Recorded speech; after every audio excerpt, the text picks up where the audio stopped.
Morning, everyone. We're going to start our webinar in just a few seconds. We're having a little audio challenge here, and I would just ask that everyone, if you can, put your phone on mute. We seem to be having some difficulties with presentation mode. So if you can put your phone on mute, we'll be started in just a few seconds.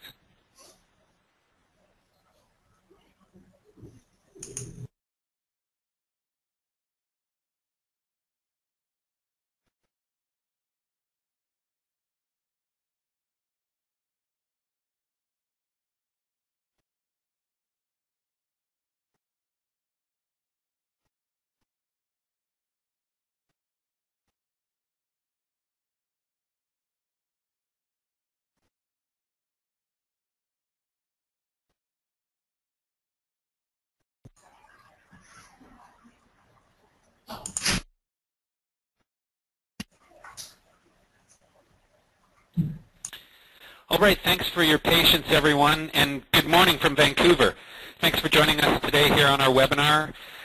My name is Jerry Gratton. I'm the Director of Customer Success here at MindField Group, and I'm really pleased to be the host for today's webinar for must-have recruitment strategies to consistently make great hires. Who doesn't want to do that? Our keynote speaker today is Cameron Laker, the founder and CEO of MindField Group. And we've got a great webinar pack for you today, so I'm going to try and get into it as quickly as possible. Before we get started, though, let me give you just a quick tutorial on the GoToWebinar platform in case you haven't used it before.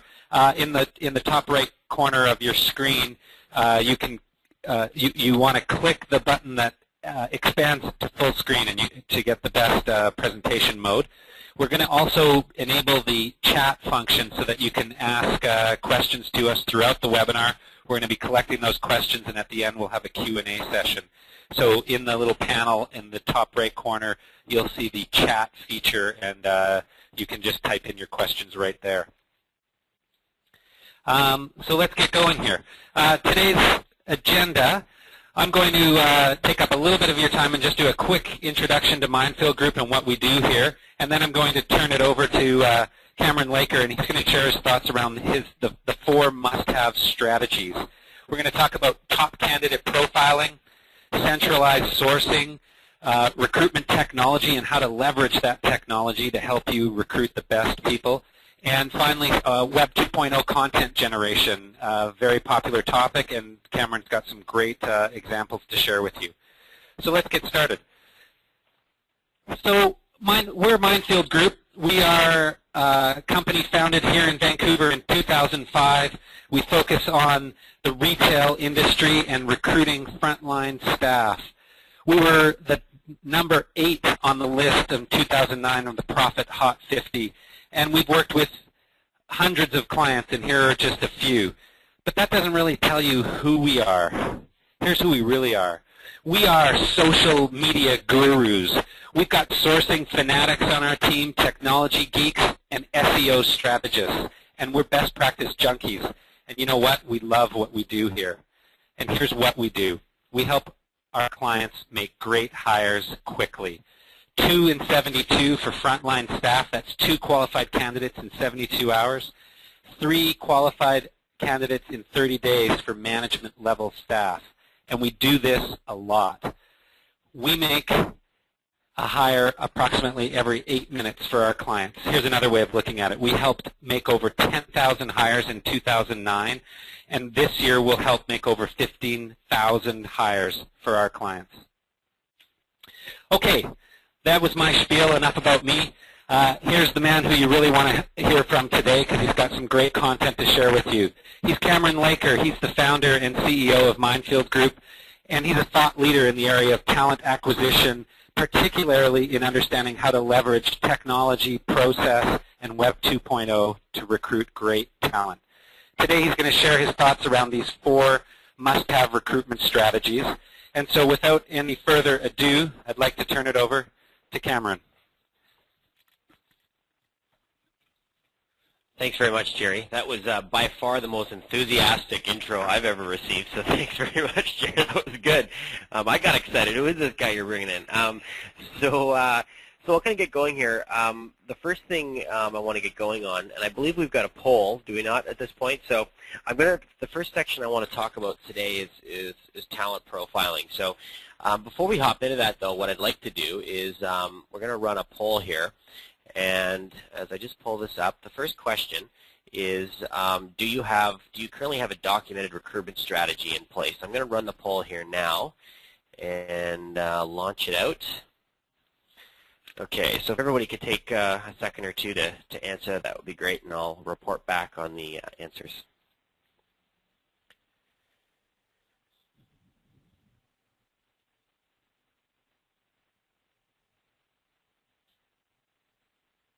Okay, so we almost got everybody in here. So it actually came back almost 50-50, so it's approximately 50% of you saying yes, 50% of you saying no. So I'm going to just close that poll down now. Okay, so as I hop back into the talent profiling section, and I think as I get into this a little bit, I just want to touch on a little bit about the talent profiling piece. So of the four key strategies, I think that whenever you go look at when we talk to retailers, there's this consistent problem, obviously, with turnover, this consistent problem with quality candidates. And I think one of the biggest challenges that retailers face is the definition of quality candidate is really varying based on that store manager and the region that they're in. So what we found to be a tremendously impactful strategy and an exercise is to get dead clear on really what defines a quality candidate, and more importantly, a quality hire. And that quality hire should be determined as someone who is, predisposed to succeeding in your role. If you're a sales-focused organization with a commission structure on top of your hourly wage, then you want to make sure that you've got the key competencies and behaviors identified for sales.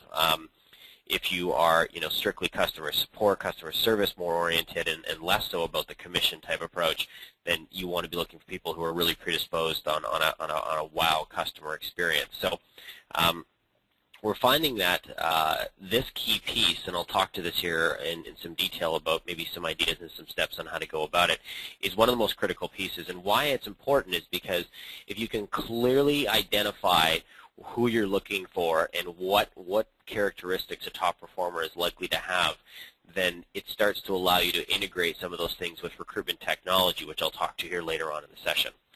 So as we hop in here, so as I mentioned, are you really clear on who you're targeting? We talk to retailers consistently, and what the biggest thing is they're spending more and more money on advertising. So they're driving more and more candidates into the pipeline without a couple of things. One, having dead clarity on who they're trying to go hire and what they're looking for. But two, on top of that is they don't have good systems to actually screen through. So you're spending, tens of thousands of dollars on advertising, but you've got no way to filter through those candidates. So many great candidates drop off because of that, because A, you can't identify them quickly, and B, the systems can't support that kind of volume. So what's important is I think that when you go through this, and I know we've got some people on the call that are from the ops side of the business. We've got some very senior HR professionals on the call as well. So there's a mix of probably levels of expertise on profiling and talent profiling. But the key thing is the first step is obviously this needs to be rooted in HR, and that first step is really getting executive buy-in on what the core competencies needed are for your store leadership. And Rogers is a great example. So Rogers Retail a year and a half ago, they made a switch from being all video rentals to making a dramatic shift and putting in mobile retail outlets within their actual retail locations, and that dramatically impacted the type of competencies that were needed moving forward. It went from people who really loved movies. You go into Blockbuster, and Blockbuster, those guys know everything about every movie that's in that store. But that needs to change. You need to change the capability a little bit to have people that are predisposed to understanding technical components and even hardware. So the first piece is obviously having a clear understanding of what are the competencies, but also getting that buy-in from executives. The second piece is to look at what you currently have. So survey and evaluate your current store leadership capability and gaps on competencies and abilities. Now, everybody knows that there are some great online assessments available. There's certainly many vendors that can help you go do this to understand what are the behaviors and core competencies that we have in the store currently against what we're looking for. And this exercise, some of you may have done it before, but is extremely insightful to give you a handle, because you may find that, you've got 100 locations, and you've got good store managers, low turnover. But if what comes back out of this is you identify that the core competencies you've got in the store management capability, in fact, leads you to the fact that not only do you have to go hire 50 new people because you've got to go top grade based on the competencies, based on the strategy determined by your organization, but you've also got the turnover that ultimately happens. So very quickly things can get a little bit scary by going through this exercise by saying, okay, well, we've got 100 store managers, we have about a 15% turnover per year. We've got to make 15 hires plus support any store growth. But as you go through this exercise, you could identify that not only have you got the turnover and the store growth, but you may in fact identify that you've got about 30 store managers that just don't have the right behaviors and competencies to go and succeed. And my gut says is that likely their store performance will not be a huge surprise based on that. So the next piece is building out management and frontline profiles. And I think that there's a couple key documents that you need to think about when you go through this process. So one of which is a profile document. So what are the core competencies, what are the key areas, and what are the key skills necessary for these managers to succeed in your current environment, but also your future environment. Because this also starts to impact the kind of frontline people that you're going to hire. And many of you on the call today have MITs or manager and training programs. A big focus on pipelining assistant managers into your organization to build bench strength.